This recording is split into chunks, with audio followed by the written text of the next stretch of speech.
Mohammedan Islam is the only belief system on earth that forbids any questioning, investigating, comparing, and contrasting of its holy book, the Quran. Will you provide details of this interesting phenomenon? I repeat once again that the greatest threat to the exposure of the falsehood of the Quran are knowledge of the Quran, hadiths, the Hebrew Bible, the New Testament, and related scriptures and history. As we have repeatedly shown, and will continue to do so, in our series, that it is by divine justice that the very hadiths that explain the Quran to the followers of Muhammad are the ones which completely and utterly destroy its alleged divine origin, as we shall prove yet again in this chapter. We have a report from Umar ibn al-Khattab that he said, "The Messenger of Allah stoned, Abu Bakr stoned, and I have stoned. I am not prepared to add to the book of Allah, the Quran, otherwise I would write it into the Mus'haf. For I fear that there will come some people who, not finding it, will not accept it." That is, not finding the stoning verse in the Quran. Umar summoned a group of the Muhajirs and the Ansar and inscribed their testimony on the margin of the Mus'haf. The testimony of Umar that the Messenger of Allah stoned adulterers. Muhammad bin Abu Bakr, Shamsul Imam Sarakhshi reports, Umar said from the pulpit, and part of what was revealed in the Quran read, "The Shaykh and the Shaykha, when they fornicate, stone them outright." Some will repudiate this, and that men would say, Umar has added to the book of Allah. I will write it on the margin of the Mus'haf. If Umar knew about such a verse or surah, then why is it not in the Quran? Where did it used to be in the Quran? Ubay asked Zir bin Hubays, "How many verses do you recite in Surah 33 Al-Ahzab?" Zir replied, 73 verses. Ubay asked if that was all. "I have seen it," he said, "when it was the same length as Al-Baqarah of 286 verses. It contained the words, 'The Shaykh and the Shaykha, when they fornicate, stone them outright as an exemplary punishment from Allah. Allah is might and wise.'" Ubay said, "It used to equal the length of Surah Al-Baqarah, and we used to recite it in Ahzab 33, the stoning verse." Ladies and gentlemen, this surah must have been similar in length to that of Al-Baqarah of 286, but ended being one of 73 only. How could anyone, in his or her right mind, accept such degradations in the Quran and still contend that it is divine, that its prototype is in heaven, and that it has not been altered since it was revealed to Muhammad? Is the prototype also truncated, perverted, and tampered with? What answers can the followers of Muhammad conjure up to explain away these catastrophic facts? Al-Ahzab 33 was identified as the surah originally containing the stoning verse, and in addition to Ubay and Abu Musa.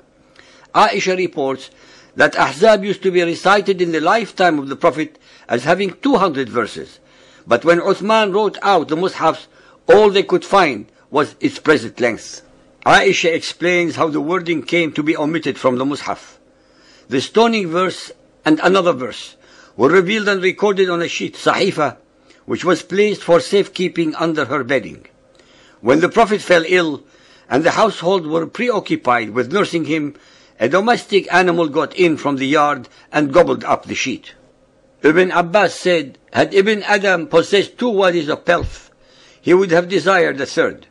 Only dust will fill the mouth of Ibn Adam, but Allah relents to him who repents. Umar asked, "What is this?" Ibn Abbas replied that Ubay had instructed him to recite it. Umar took Ibn Abbas to confront Ubay. Umar said, "We don't say that." Ubay insisted that the Prophet instructed him. Umar asked him, "Shall I write it into the Mus'haf in that case?" This too is not written in the Quran. Burayd claims to have heard the Prophet recite Ibn Adam at prayer.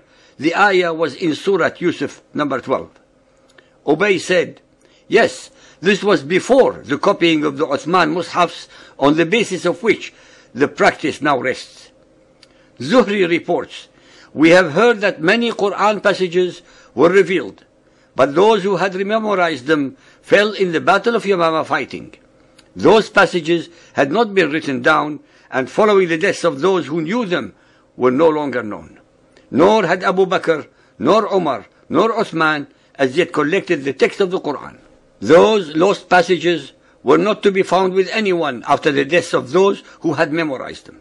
This was one of the considerations which impelled the Muhammadans to pursue the Quran during the life of Abu Bakr, committing it to sheaths for fear that there should perish in further theaters of war men who bore much of the Quran, which they would take to the grave with them on their fall, and which, with their passing, would not be found with any other.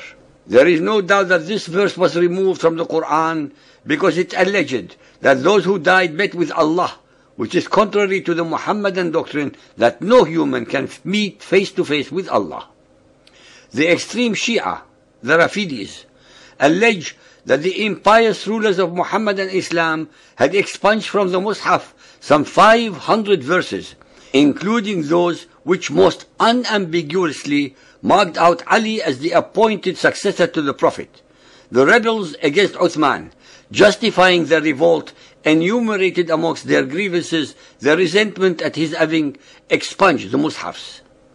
All the above are only a small ripple in a tsunami of such abrogations, missing verses, missing surahs, added verses, and interloped surahs that can never be attributed to any omniscient divinity.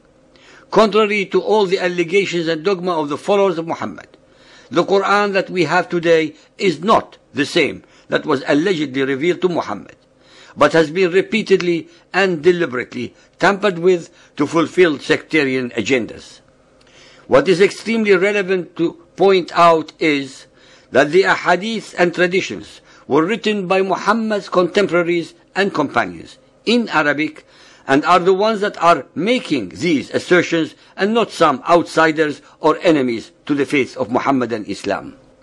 As I mentioned before, that it is indubitably by divine justice that the hadiths single-handedly, without the need for outside help or interference, destroy the alleged divine origin and veracity of the Quran.